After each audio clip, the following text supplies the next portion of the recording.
Hello, my name is Mr. Horton, and today my job is to talk to you about the end of the Byzantine Empire, the end of the city of Constantinople, and the rise of the Ottoman Empire.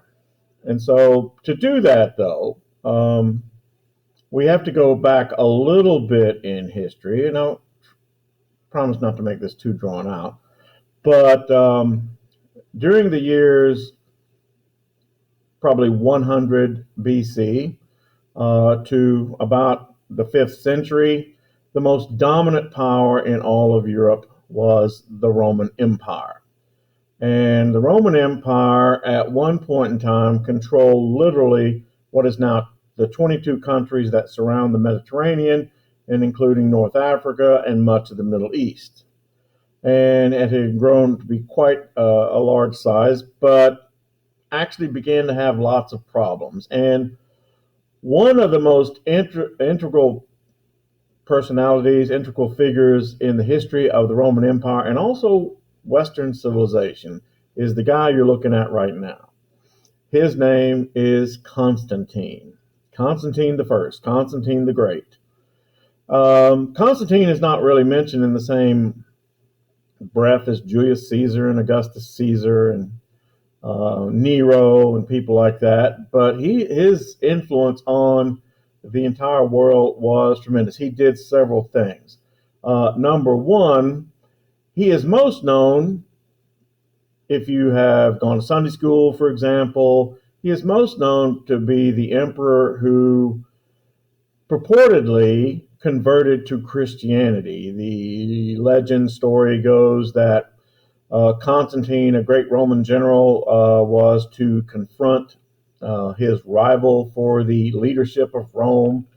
And during the night, a vision, a dream came to him, and he was standing there and he looked up into the heavens, and a voice came down, and the voice said, "In this symbol you will conquer." And the symbol was the symbol of the Christian cross. And the story goes that Constantine then accepted Christianity, went on to conquer his foe, and then becomes the emperor of all of Rome, which encompassed everywhere from Great Britain, England, all the way across Europe to the middle, what we now think of as the Middle East.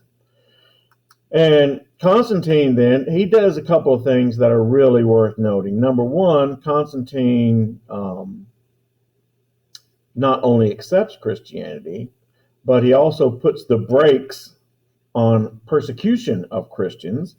And he also makes it a law that if you are a Roman citizen, guess what? You are also a Christian. Now, historians have debated as to whether or not Constantine actually, they debate as to whether or not Constantine himself actually accepted Christianity, or was his motivation for doing this simply because he wanted to unite the empire, one empire, one ruler, and one faith that has, wait for it, one God. All of these things were unique, and so there's some of that.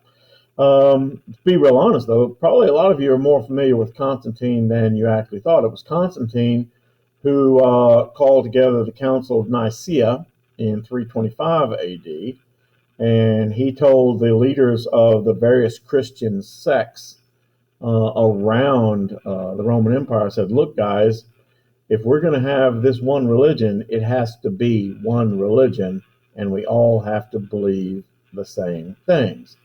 And basically Constantine was saying, it doesn't matter what those things are, but they got to be the same. Which is why, for those of you who go to Sunday school, are familiar with the Bible that's sitting in your home, that is why your Bible has an Old Testament made up of 39 books and a New Testament made up of 27 books.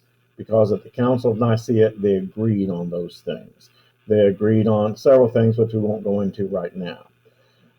But the reason why we really talk about Constantine is this. So Constantine becomes the new emperor, and the emperor's palace is in Rome. Rome was the greatest city of the Western world at that time. Had a population of over 1 million people. And here's the thing, by the year 265 AD, the city of Rome was already 1,000 years old. Already 1,000 years old. And yeah, the city of Rome had lots of cool things at the time. Running water, for example, flush toilets, for example, baths, for example. But the city had fallen over by the time Constantine came into power in the 4th century. The city had really kind of fallen into decay. It had become dirty. It was overrun by a large homeless population that, if you read about Roman history today, is called the mob. And I mean, you're talking about thousands of people just roaming the streets, people who don't have jobs and are looking for entertainment and food. And oh yes, you have to remember one more thing. Rome, a city of 1 million people, didn't have a police force. And so Constantine said, ew. And basically what he decided was he wanted to have another capital. He wanted to have a city fit for him. And so he looks around, and the place he looks at, if you'll let me, the place he looks at, follow my cursor here, is right here. And see, here's Rome here, and he looks right here. And this was an ideal location. Look, there's a narrow strait here. It has water on 3 sides, and on the 4th side, Constantine built a ginormous wall of 70 feet high and 25 feet thick at its bottom, I think. And so the only thing that was here when Constantine decided on the location was a small fishing village called Byzantium. And this then becomes the capital of the new Eastern Roman Empire. And with its capital city called, wait for it, Constantinople, which is where, of course, Constantine was such a modest man. He just named the city after himself. So yes, Constantinople. And eventually, the Western Empire over here basically fades away. So much so that by the year 476, historians tell us that the western part of the Roman Empire had pretty much dissipated, had faded away into nothingness. Actually, 476 is just a year they pick out because that was the year when a German officer in the Roman army deposed the last real Roman emperor. But anyway, what was left was the Eastern Roman Empire, which became known as the Byzantine Empire. Now, the Byzantine Empire, which is never mentioned that much in Western history, is very important, actually, because look at its location. And by the way, this map shows you the Byzantine Empire at its height. You see the Western Empire fell in 476 AD. Well, the Byzantine Empire actually expands, trying to recreate the old empire. They don't succeed, by the way. But anyway, so the Byzantine Empire is very important because when the Western Roman Empire fell over here, all of Western Europe fell into what we now call the Dark Ages, the Feudal Ages, a period of decay. Feudalism. Miss Renner made reference to the Dark Ages, a world lit only by fire, all that confusion, violence, short lives. Well, the Byzantine Empire, all during this time, was still going on. And not only that, and this is where the Byzantine Empire was important. The Byzantine Empire served as a buffer, a wall, a blockade to all of, see my cursor here, all of these forces from Asia and North Africa, the Arabs, the Persians, the Bulgars, and at first the Turks, the Seljuk Turks, the Seljuk Turks, and finally the Ottoman Turks, who wanted to invade. And they were prevented by this Byzantine Empire. But the Byzantine Empire, just like the old Western Empire, began to erode and began to get smaller. and began to succumb to corruption over time until well, it became so small. Let me see if I can pull this up here. Nope, don't have it.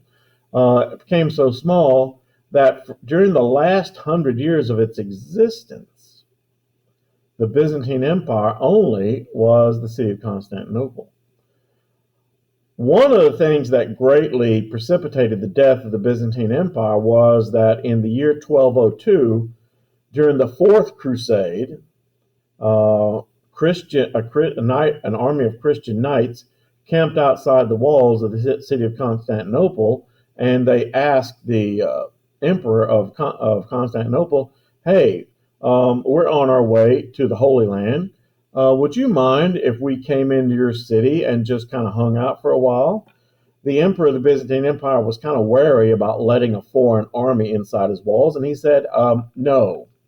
Well, the crusading army, army of the Fourth Crusade, got mad. They forced their way into the city and sacked and burned the city of Constantinople in the year 1202 AD. And that was a setback from which really the city of Constantinople never really recovered. So much so that once again, by the year 1453, very important date in Western history, one of the three most important dates of that 15th century, the city of Constantinople had been surrounded and besieged by the army of the Ottoman Turks, who were led by this guy right here.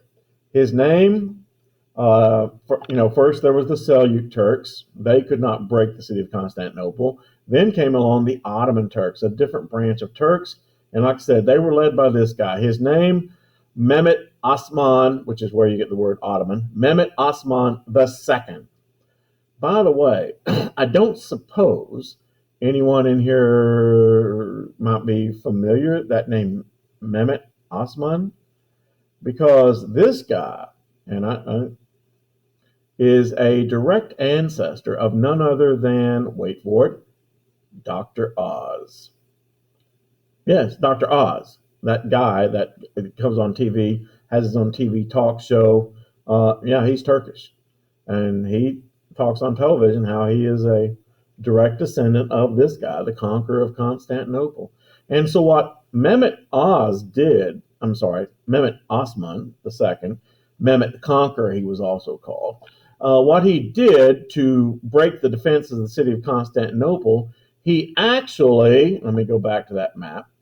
He actually had his fleet here, but he wanted ships over here. But what the smart guys in Constantinople done, they hung chains across the straits here to prevent any ship from passing. So Mehmet Oz actually dragged 70 ships across land here, and then put them out in the ocean, so that now the city of Constantinople is being attacked from water on both sides, and an army of 140,000 Turks. Defending the city of Constantinople was the last emperor of the Byzantine Empire, named Constantine the 11th, and 8,000 soldiers. And of those 8,000 soldiers, most of them were mercenaries, meaning they got paid. And that's the thing about soldiers who simply are paid to fight. So mercenaries are soldiers who fight for no other reason than somebody's going to pay them money. And when mercenaries figure out that they're surrounded, they oftentimes quickly lose heart. Constantine the 11th himself died in the assault. What is really important about the fall of Constantinople is that in the years preceding the fall of Constantinople, many of the scholars, many of the intelligentsia, the artists, saw the future happening, saw the fact that, one day their empire was going to be overtaken by the Ottoman Turks, and they left. They took their art with them. They took their writings with them, writings of the ancient Greeks and Romans, writings that had been burned in the Western Roman Empire by the Roman Catholic Church. who thought anything the Greeks and Romans had written were pagan. They took them and now, several hundred years later, took them to the only place they'd have safe haven, here in Italy, the seat of the Roman Catholic Church. And I think that's all for today. So thank you for your attention. There will be some questions that you'll have to answer as a part of this lecture. But yes, have a good day. And I can never do this.